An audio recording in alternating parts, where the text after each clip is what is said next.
Hi, it's Ann from the Olive Scene, and I wanted to show you how easy it is to make a wonderful focaccia, starting with our pizza dough mix.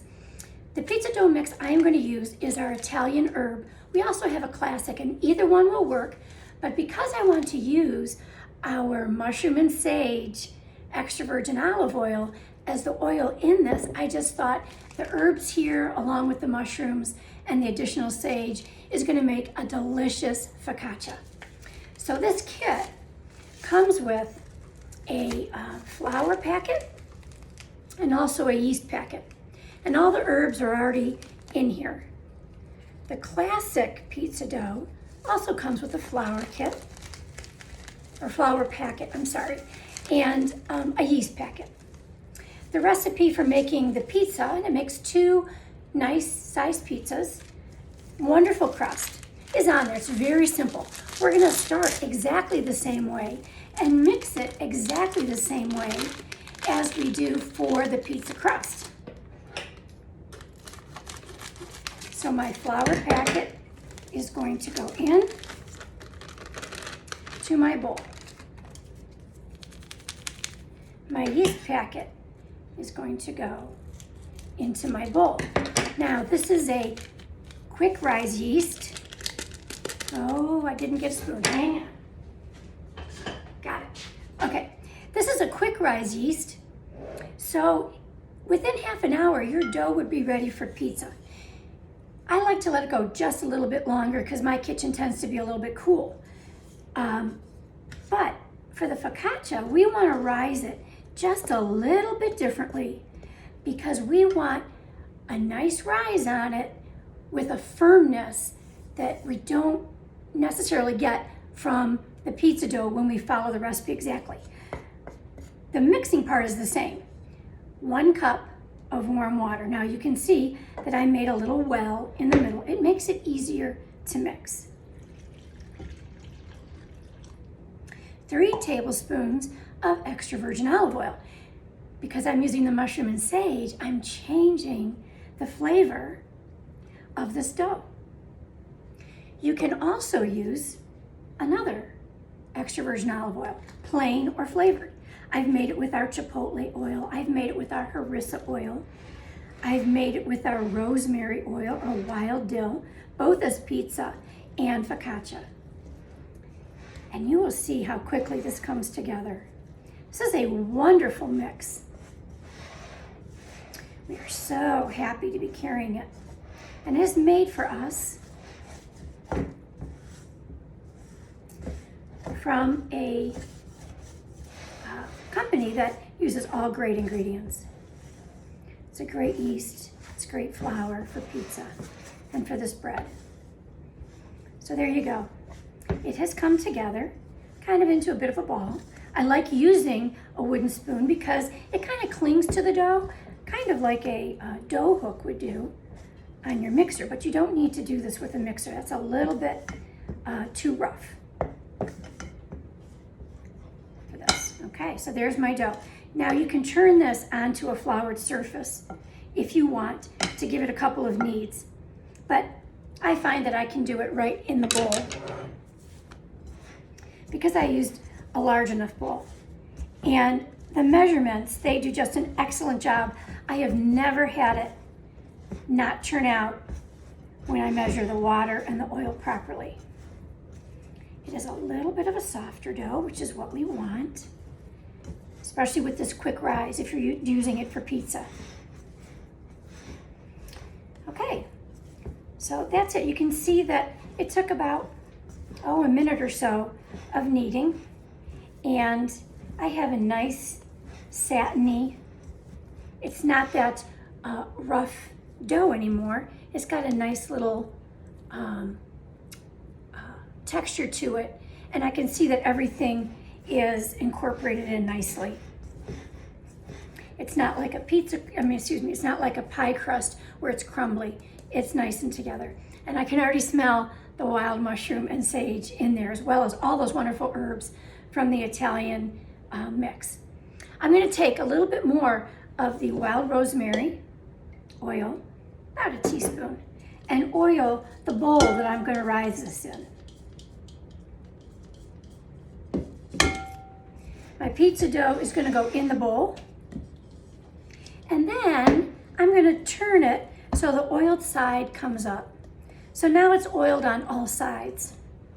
Here's where we differ from the pizza dough. When I rise this, and I'm putting plastic wrap on first, and then a towel, because we're gonna rise it slower and longer. You can do it a couple different ways. As I said, my kitchen is very cool. So I'm gonna let it rise on the counter for 2 hours. If I see that it is rising more than double, then I'm gonna put it in the refrigerator for a couple of hours. We wanna slow this down. There's no real formula to it. You can put it in the refrigerator overnight and it'll rise very, very slow. That cold air will, or that cold temperature will slow this way down and stop it from rising with that quick rise yeast. And that's what we want, because it's gonna change that texture enough to make it a great focaccia that you can then use just as is, as focaccia, eating it as a side with your dinner. You can slice it in half and use the focaccia for sandwiches. You can do grilled cheese with it. It's gonna be amazing. So this is gonna stay on my counter for a couple of hours, and then we'll take a look at it. I'm gonna check it about halfway through and see if I need to put it in the refrigerator. We don't want it to rise fast again.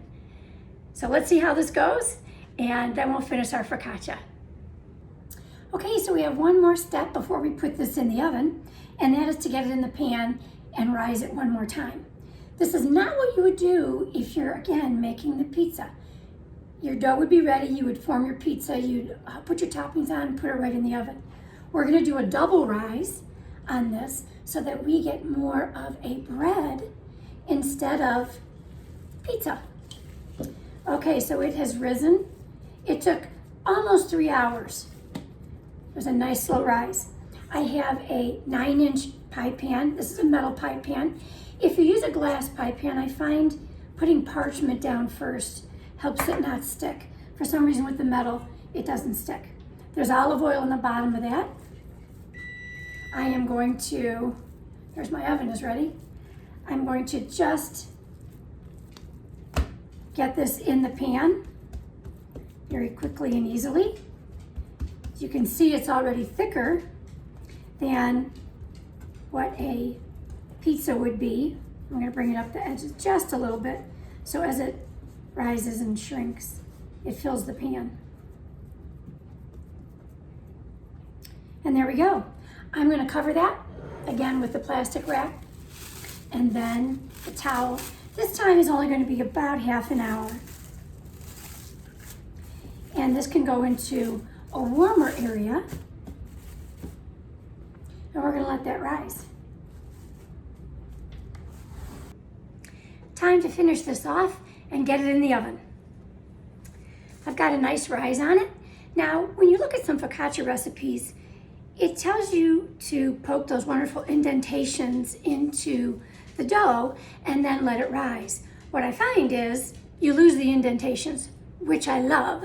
So that is the last thing I do before I put this in the oven.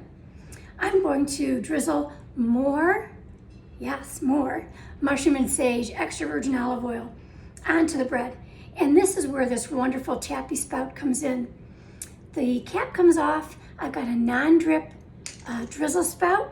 That means I'm not going to glug too much oil onto the bread. I'm going to take my fingers and just give it some nice big indentations. You can go right to the bottom because your fingers won't go through since you're not stretching it. There we go. Let me see if you can see it. There it is. Now I'm going to take my oil, and you can see this is a nice pour, a nice drizzle without glugging. These are great spouts to have. They also work with wine. And then on the top, if I can get it open, oh my, there we go. I'm going to use a nice sea salt. This is a kosher salt from beautiful briny sea. We have all kinds of flavors. This is called Friends Forever. It's a sea salt with a little bit of honey infused into it. Remember, it is salt, so it's not super sweet. It's not sweet at all, actually. It's salty, but it has a little tinge of honey flavor, which I think is going to go great. Brings a little earthiness to that mushroom and sage. Into the oven we're going. This is going in at 475. And we are done. Now there's a correction. I said a 475 degree oven. It's a 425 degree oven. It will stay in for 25 to 30 minutes. You can see it's got some wonderful salt crystals from that Friends Forever salt. Also, the mushroom and sage smells wonderful. You're going to immediately turn this out, let it cool for 10 minutes, and then dig in. And if you want to make this into a sandwich, slice the whole thing, make a nice big slab sandwich, and then slice it into pieces for everyone. It's delicious. I'm gonna flip this over so it can cool for just a little bit. And there we have it. This is made from, remember our pizza kit. This was the Italian herb pizza kit. And also our wild mushroom and sage infused extra virgin olive oil, as well as our Friends Forever sea salt from beautiful briny sea. Go to our website. You can order these to be shipped. You can order it to be picked up in a store. You can call one of our stores, or you can stop by. Enjoy. There's wonderful recipes. This also makes great appetizers with any of our tapenades. So contact the Olive Scene today and find some of our great products.